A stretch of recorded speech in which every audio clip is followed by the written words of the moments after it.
apa kabarnya hari ini? Masih baik-baik aja kan? Di video kali ini kita lanjutkan lagi alur cerita BTTH-nya ya. Oke, gak usah lama-lama lagi, kita langsung aja ke ceritanya. Pada saat ini di dalam domain abadi, Chu Qiangye berubah menjadi yaksa raksasa. Kemudian dia tiba-tiba membuka mulutnya yang gelap dan memperlihatkan dua taring yang tajam. Bahkan rambut merahnya yang berantakan terbakar seperti api yang berkobar. Sepertinya dia ingin melahap Xiaoyan dalam satu tegukan. Dengan darah hitam menyembur keluar, mulut yang besar menyapu ke arah Xiaoyan. Yang seolah-olah semua keterampilan dan metode Chu Qiangye tampak sangat menyeramkan. Melihat serangan ini, Xiaoyan perlahan-lahan mengepakkan kelima jarinya. Kemudian tubuhnya berubah menjadi 100.000 kaki dalam sekejap. Pada saat yang sama, seluruh tubuh dilapisi oleh tulang-tulang, sehingga terlihat lebih mencolok. Tiba-tiba mata Xiaoyan terbuka dan tertutup, dan 3 bintang ilusi muncul di depannya. Dan ini adalah metodenya dalam meninju. Segera Xiaoyan mengayunkan tinjunya, tepat ketika tinjunya menyentuh bintang pertama, kekuatannya tiba-tiba meningkat, diikuti oleh yang bintang kedua. Kekuatannya masih terus meningkat. Ketika tinjunya menyentuh bintang ketiga, baru saat itulah tinjunya menyapu keluar dengan ukuran sebesar bintang, sehingga tinju Xiaoyan langsung melampaui yaksa raksasa tanpa senjata yang diubah oleh Chu Qiangye.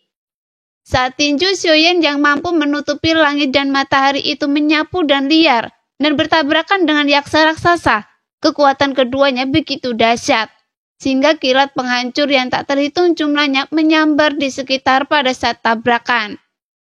Meskipun pukulan Xiaoyan tampak polos dan sederhana, namun sepertinya dia memiliki kekuatan untuk menghancurkan segalanya di dunia. Bagaimanapun, semua kekuatannya berasal dari tubuh Yuan Shen, yang dipinjamkannya dari leluhur kuno. War! Di bawah suara teredam yang bergema, meskipun kekuatan tabrakan antara keduanya terjadi dalam sekejap, tapi seluruh kekosongan diratakan oleh kekuatan yang tak terlihat. Dan ketika dihancurkan hingga batasnya, tiba-tiba terlepas dan meledak. Namun tidak peduli seberapa keras dampak ledakan itu menghantam Xiaoyan. Sosok Xiaoyan masih tidak bergerak dan tinjunya meledak dengan kekuatan yang penuh dengan kehancuran yang ekstrim. Pada saat ini, bahkan Xiaoyan sendiri merasa luar biasa dan 2 bintang di matanya bersinar dengan liar. Hanya saja kekuatan Xiaoyan saat ini pasti berasal dari jiwa leluhur kuno Yuan Shen yang terlihat dalam kegelapan. Apakah ini kekuatan mata saya yang lain? Gumam Xiaoyan dengan ekspresi terkejut sekaligus senang. Namun Xiaoyan juga tahu, setelah memanggil leluhur kuno, dia memperoleh kekuatannya hanya untuk sementara. Meskipun begitu, kekuatan bertarungnya saat ini membuatnya merasa seperti ikan di dalam air. Meskipun kekuatan bertarung Chu Qiangye juga sangat kuat, tapi dia tidak lagi memiliki momentum untuk menghancurkannya. Pada saat ini, suara retakan di kampaan dengan cepat menyebar di antara guntur yang tak terhitung jumlahnya. Dan yaksa raksasa tanpa senjata milik Chu Qiangye sebenarnya tidak sebanding dengan tinju Xiaoyan. War! Tiba-tiba terdengar suara ledakan yang memekakkan telinga. Tapi Xiaoyan tidak tahu berapa lama kekuatan leluhur kuno ini bisa bertahan. Bagaimanapun dia juga tahu bahwa kekuatan ini bukan miliknya. Jadi dia harus merebut kekuatan itu dan bertarung dengan cepat. Meskipun mungkin Xiaoyan tidak bisa membunuh keempat orang ini, tetapi Xiaoyan harus membunuh Chu Qiangye. Karena dari nada bicaranya dan apa yang dia katakan, bahwa dia adalah murid yang mulia, dan mengetahui bahwa Xiaoyan adalah reinkarnasi ke-9 dari yang mulia, yang menunjukkan bahwa kejatuhan reinkarnasi yang mulia sebelumnya terkait dengannya. Tapi karena dia adalah murid yang mulia, mengapa dia berbalik melawannya? Pada saat ini, Xiaoyan ingin mencari tahu masalah ini dan mencari tahu siapa Chu Qiangye. Setelah tabrakan sengit itu berlangsung lama dan meledak, sosok Chu Qiangye melesat mundur ke belakang. Namun sosok yaksa raksasa Cu Ciangge juga segera menghilang dan kembali ke penampilan aslinya. Dia memuntahkan beberapa suap darah dan tampak terluka parah. Namun niat membunuh di matanya belum hilang. Setelah dengan paksa menstabilkan tubuhnya, Cu Ciangge tiba-tiba menunjukkan senyum dingin. Bagaimana mungkin saya kalah? Anda hanya sampai yang berada di tingkat ketiga. Bagaimana mungkin saya bisa kalah? Senyum Cu Ciangge berangsur-angsur menjadi ganas. Mendengar itu, Xiao Yan sedikit mengernyit. Tapi dia juga tahu betapa sulitnya membunuh orang kuat tingkat kelima dari pikiran kaisar. Meskipun dia bisa mengalahkan Cu Ciangge, tetapi tidak semudah itu untuk memusnahkannya. Lagi pula Xiao Yan tidak tahu banyak tentang pikiran kaisar, jadi dia tidak tahu kekuatan tersembunyi seperti apa yang dimilikinya, dan dia tidak tahu di mana gerbang hidupnya. Bagaimana dia bisa terbunuh? Tiba-tiba Cu Ciangge mencengkeram dadanya. Pada saat ini dia memancarkan aura yang mendominasi. Di bawah hati kaisar itu seperti kematian, yang membuat wajah Cu Ciangge menjadi pucat. Setelah mengguncang tubuhnya, dia mengangkat tangannya dan menunjuk ke Xiao Yan, berteriak dengan suara merah. Mati! Tepat setelah suaranya jatuh, sebuah retakan ruang muncul di atas kepala Xiao Yan. Dan dari retakan itu, sebuah lengan kuno seperti pohon mati muncul dengan garis-garis merah. Kemudian meledak dengan cahaya kemasan yang besar dan langsung mencengkeram Xiao Yan dan kuat.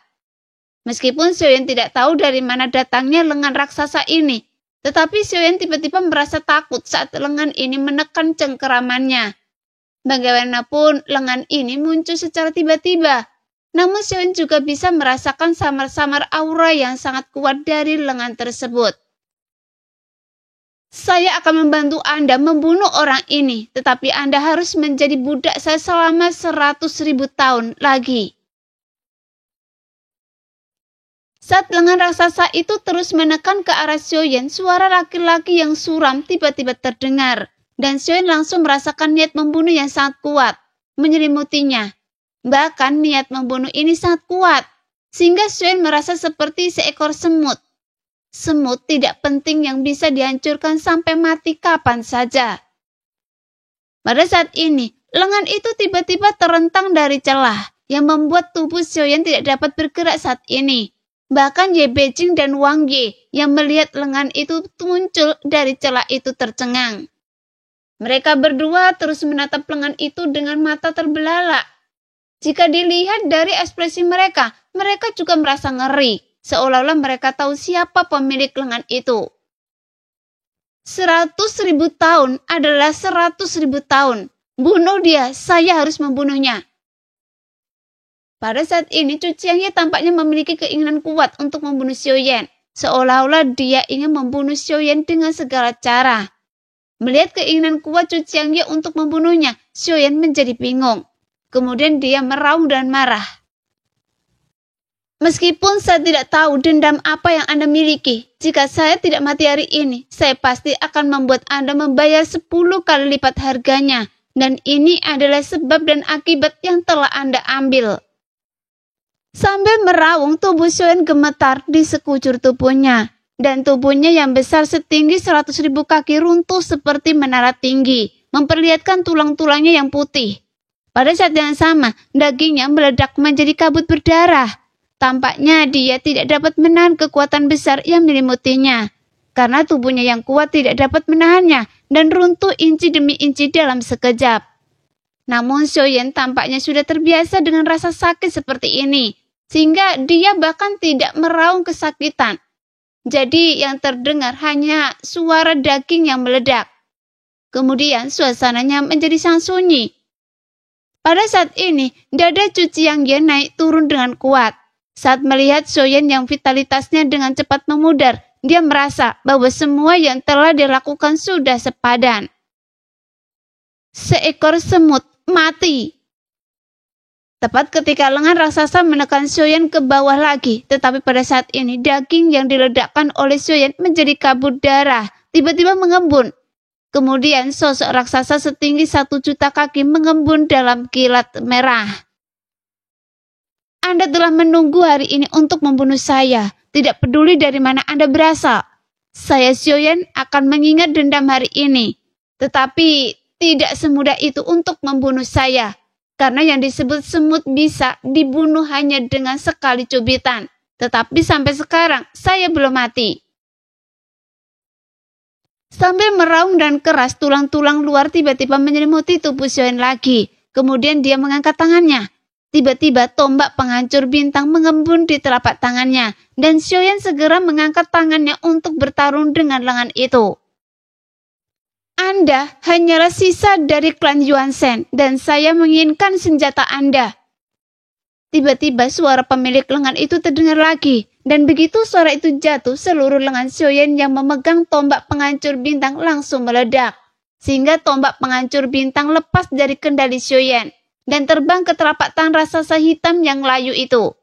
Namun semangat bertarung Xiaoyan menjadi semakin kuat. Bagaimana sebelumnya dia sudah merasakan niat membunuh yang begitu kuat.